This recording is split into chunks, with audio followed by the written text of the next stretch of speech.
Bismillahirrahmanirrahim. Assalamualaikum warahmatullahi wabarakatuh. Salam Om Swastiastu, Namo Buddhaya, salam kebajikan, selamat sejahtera bagi kita semua. Kami dari kelompok 5 ingin mempresentasikan hasil dari tugas kelompok kami yang berjudul Prosedur Penerimaan dan Pengeluaran Kas dan Setara Kas pada Entitas Jasa Ekspedisi PT XYZ yang beranggotakan saya sendiri Evita Damayanti. Saya Leo Wijenarko. Saya Christine Natalia. Saya Fitri Novianti. Saya Salsabila Dwi Iranti. Baik, langsung saja kami akan mempresentasikan hasil dari tugas kelompok kami. Pertama-tama saya Evita Damayanti akan mempresentasikan mengenai abstrak. Baik, di sini saya akan menjelaskan mengenai abstrak. Dalam penulisan tugas artikel ilmiah ini, kami membahas tentang penerimaan pengeluaran kas dan setara kas pada entitas jasa ekspedisi PT XYZ yang bergerak dalam bidang jasa ekspedisi. Untuk mencapai tujuan penulisan tugas artikel ilmiah ini, kami menggunakan metode penelitian wawancara terstruktur dengan narasumber terkait, melakukan studi dokumen, lalu dilanjutkan dengan pengumpulan data, melakukan observasi untuk melihat dan mengidentifikasi, lalu teknik yang terakhir yaitu melalui tinjauan pustaka dengan cara menelaah buku, literatur, dan jurnal ilmiah terkait dengan judul artikel ilmiah yang terkait dengan penerimaan dan pengeluaran kas dan setara kas, yaitu prosedur penerimaan kas dan setara kas dari pembayaran jasa ekspedisi, prosedur pengeluaran kas dan setara kas menggunakan petty cash, prosedur Selanjutnya penerimaan kas dipersilakan dan kepada setara Mbak kas untuk Christine. pengisian petty cash. Pesatnya perkembangan dunia usaha dan pertumbuhan penduduk turut mendorong pertumbuhan ekonomi, sehingga persaingan yang ketat dirasakan oleh perusahaan penyedia jasa ekspedisi atau jasa pengiriman.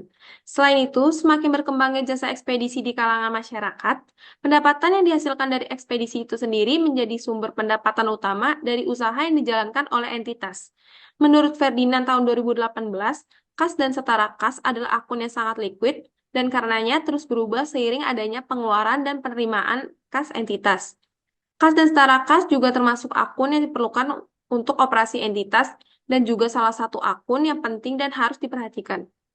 Kas dan setara kas adalah akun dengan risiko penipuan yang sangat tinggi, sehingga kas dan setara kas harus menjadi perhatian utama dalam menjalankan entitas. Oleh sebab itu, diperlukan pencatatan kas dan setara kas yang tepat, dan juga dapat dipertanggungjawabkan keakuratannya sesuai dengan transaksi yang terjadi dalam periode tertentu. Hasil penelitian sebelumnya yang dilakukan oleh Muhammad Azarifki Nuzul Akbar pada tahun 2021 menunjukkan bahwa keseluruhan PT GTR memiliki pengendalian internal yang memadai untuk siklus pengeluaran kas dan setara kas, namun terdapat beberapa hal yang harus diperbaiki. Berdasarkan latar belakang yang telah dijabarkan sebelumnya, maka, rumusan masalah yang dapat disimpulkan untuk penulisan artikel ilmiah kami adalah bagaimana gambaran umum, prosedur penerimaan, dan pengeluaran atas akun kas dan setara kas pada PT XYZ. Tujuan dari penulisan ini adalah untuk menjelaskan gambaran umum, prosedur penerimaan, dan pengeluaran atas akun kas dan setara kas pada PT XYZ. Selanjutnya, untuk metode penelitian, kelompok kami menggunakan metode kualitatif dengan teknik pengumpulan data berupa wawancara, studi dokumen, pengumpulan data, observasi, dan tinjauan pustaka. Di sini saya akan membahas hasil penelitian yang terdiri dari 4 poin, yaitu poin yang pertama, prosedur penerimaan kas dan setara kas dari pembayaran jasa ekspedisi, lalu poin yang kedua, yaitu prosedur pengeluaran kas dan setara kas menggunakan petty cash. Untuk poin yang ketiga dan keempat akan dijelaskan oleh rekan saya Ale Wijenarko.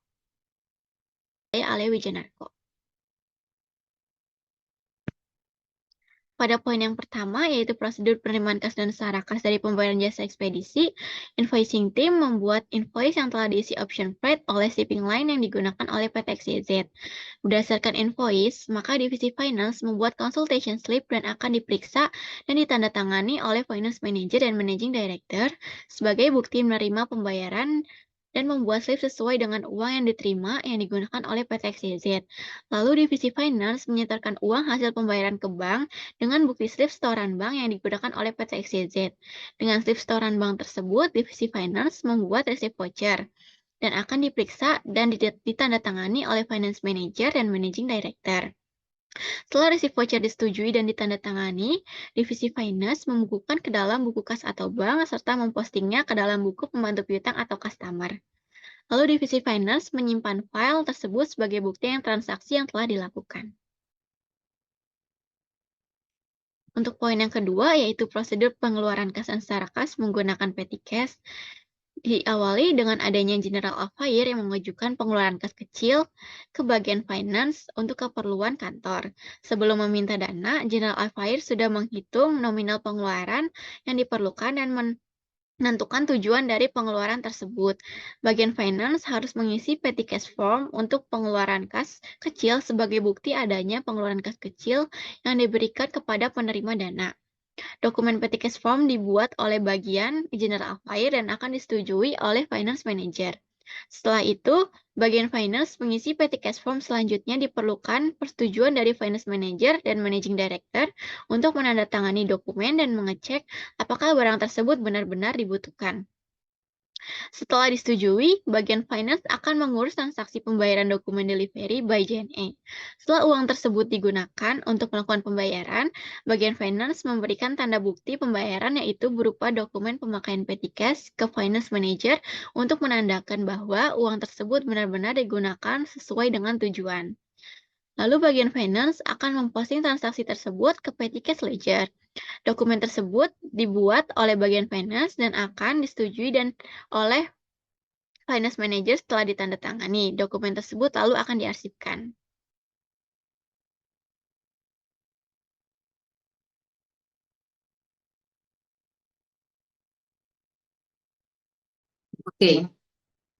Oke, selanjutnya saya akan menjelaskan mengenai prosedur penerimaan kas dan secara kas untuk pengisian petty cash.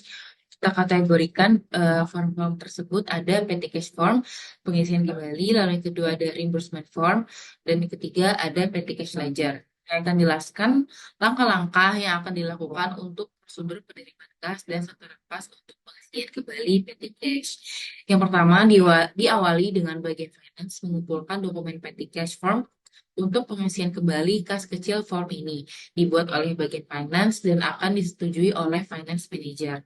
Lalu yang kedua, bagian finance akan membuat rekapitulasi atas pengeluaran petty cash untuk mengajukan reimbursement kepada finance manager yang disertai dengan reimbursement form.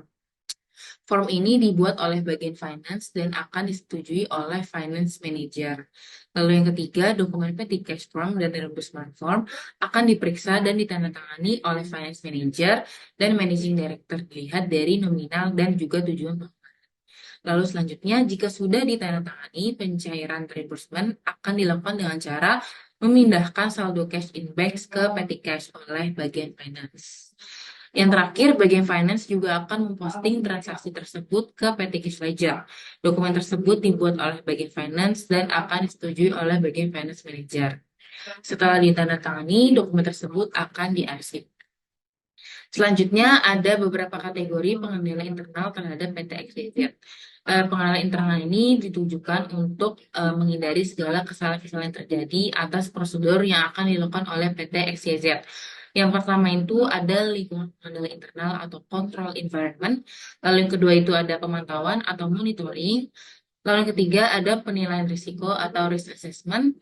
Yang keempat ada informasi dan komunikasi atau information and communication. Yang terakhir ada aktivitas pengendalian atau kontrol prosedur.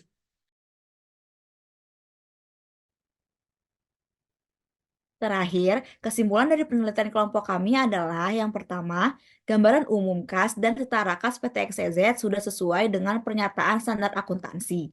Kas yang dimiliki PT XYZ terdiri dari cash on hand dan cash in bank. Kedua, siklus kas dan setara kas dianggap baik jika memiliki pengendalian terhadap akun kas dan setara kas. Hal ini bertujuan agar terhindar dari kecurangan yang dapat merugikan entitas. Yang ketiga, setiap pengakuan kas dan setara kas yang dimiliki oleh PT XYZ didukung oleh dokumen yang disahkan oleh pejabat yang berwenang. Terakhir, pencatatan kas dan setara kas PT XYZ sudah sesuai dengan teori pencatatan kas dan setara kas, yaitu akun kas dan setara kas dicatat di sisi kredit untuk setiap transaksi pengeluaran dan di sisi debit untuk setiap transaksi penerimaan. Demikian presentasi dari kelompok kami. Kurang lebihnya mohon maaf. Wassalamualaikum warahmatullahi wabarakatuh.